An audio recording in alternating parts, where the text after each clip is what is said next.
Hello. We tend to forget these days that the Marklin starter sets, particularly the American ones, got a lot of people interested in Z. In this video I want to look at the two locomotives that you used to get in the starter sets, the 462 Pacific and the 282 Mikado. Look at how they are and how they run, and also what you can do with them to make them more interesting. This one is Northern Pacific 2259, the Pacific that comes in the standard basic starter set, loco, gondola, flat car and a Northern Pacific caboose. The detailing is quite crude, and chassis is obviously still derived from a German outline locomotive, and of course still used with an open frame motor. But they run quite well once they run in, and you do tend to need to clean off the original Marklin lubricant and oil them with something like Electrolube. The advantage with the Northern Pacific one is it has a blackened wheel rims and a 5-pole motor.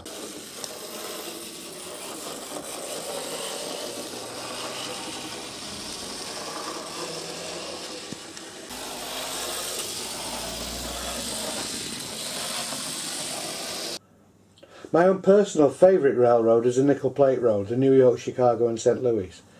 This is basically a repaint of the stock standard Pacific, relettered as Nickel Plate Road using microscale decals.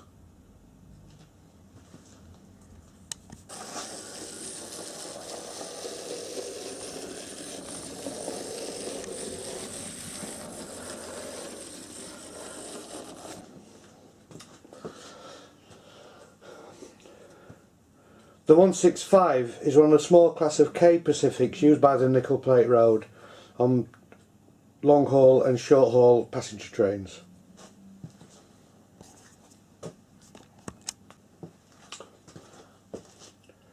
The 167 is also a K class Pacific, but we're starting to show some of the tweaks.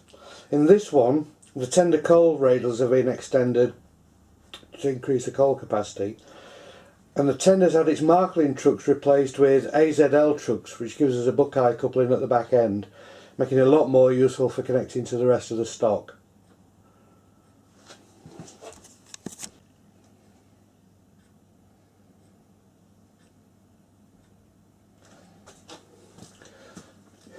Again, it's a very simple conversion. Locomotive was basically repainted by spraying it with an acrylic black aerosol, and again lettered up with microscale decals.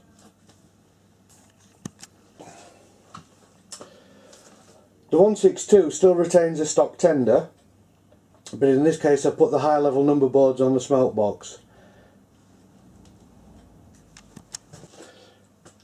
And the bell's been moved to mid-boiler away from its position on the front smoke box. This could be further improved at some stage by putting real coal on top of the tender.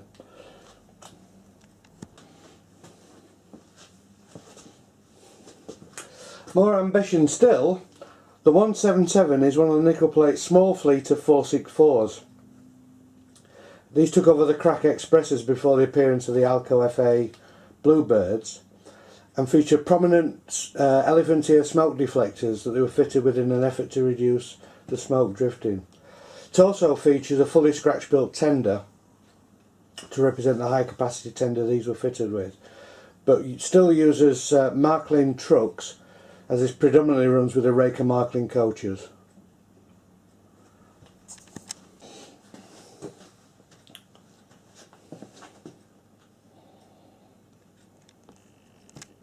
The four-wheel trailing truck was scratch built for some brass channel, and this also shows the changes made to the front end, particularly underneath the smoke box where the pump deck is. Marklin themselves are not averse to converting the Pacific into a 464. This is a Commodore Vanderbilt, a one-off edition done a couple of years back. Sadly, if they'd done the Dreyfus style 20th Century Limited, I suspect they'd have sold a lot more. But it is this one-off loco, which only ran on one route, is a bit obscure for most US outline railway modellers.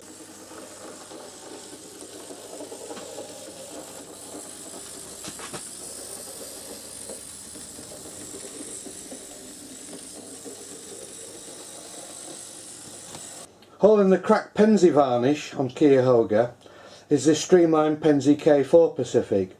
This was a cast white metal body that I got from Graham Jones of Z Club GB. coupled to a scratch-built nickel-silver tender, running on the 6-wheel trucks that you get underneath the Marklin flat car. And this will typically pull about 10 or 12 Penzi coaches around the layout at a considerable rate of knots.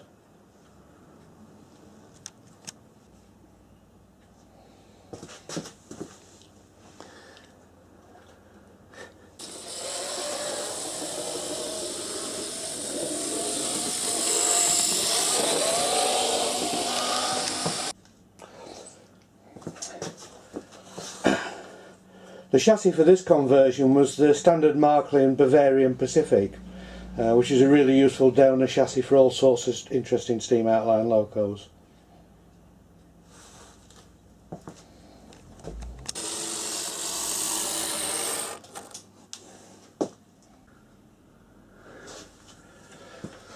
The slightly larger 282 starter set features this Chicago, Burlington and Quincy Mikado. And again, there's quite a few of these docking around. You'll pick them up on eBay worldwide at a relatively sensible price. By today's standards, the detailing is quite crude with the handrails cast on, but it still uses a traditional Marklin motor and chassis system. The only downturn with this one, of course, is that it still uses shiny valve gear and wheel rims rather than the blackened ones, which tends to make it look a little bit too toy-like.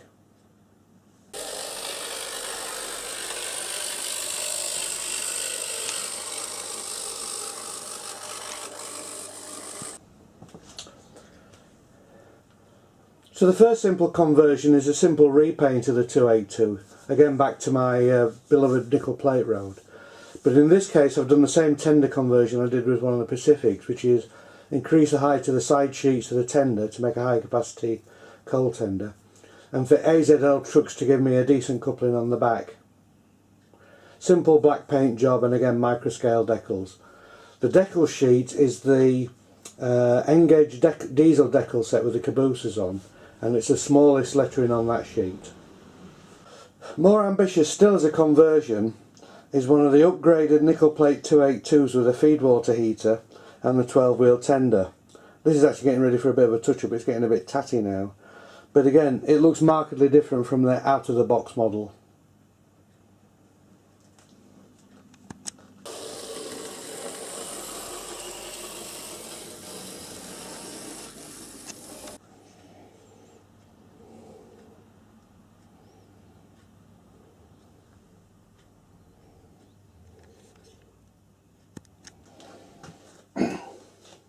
The ultimate conversion for me is this attempt I'm doing at S3 Berkshire, nickel plate Berkshire, based on the standard 282 chassis but with a completely scratch built body and tender. Not too far off being finished, and I will knuckle down this summer and actually get the thing finished. The main thing that's holding it up at the moment is basically time.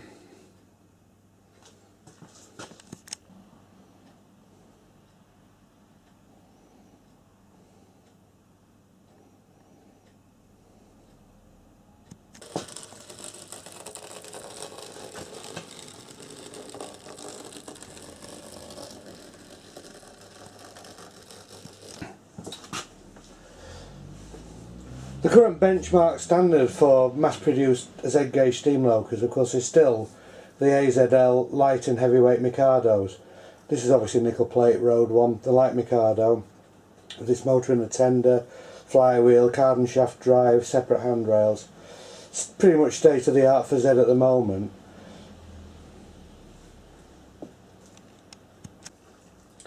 Working valve gear, nicely finished. But that doesn't mean that we can discount the Marklin ones altogether. So these venerable locos shouldn't be discounted. I use them to populate my loco shed, and they actually do a lot of sterling work at exhibitions, taking some heat off the AZL mics. They're also, as you can see, quite handy for kit bashing into all sorts of things, even if it's just a simple repaint. And then of course you can super detail them as much as you like. The key thing is that the starter sets were such good value for money that there's a lot of them out there cropping up on eBay and other auction websites, and it's a good starting point for anybody wanting to get into Z.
I can't carry that.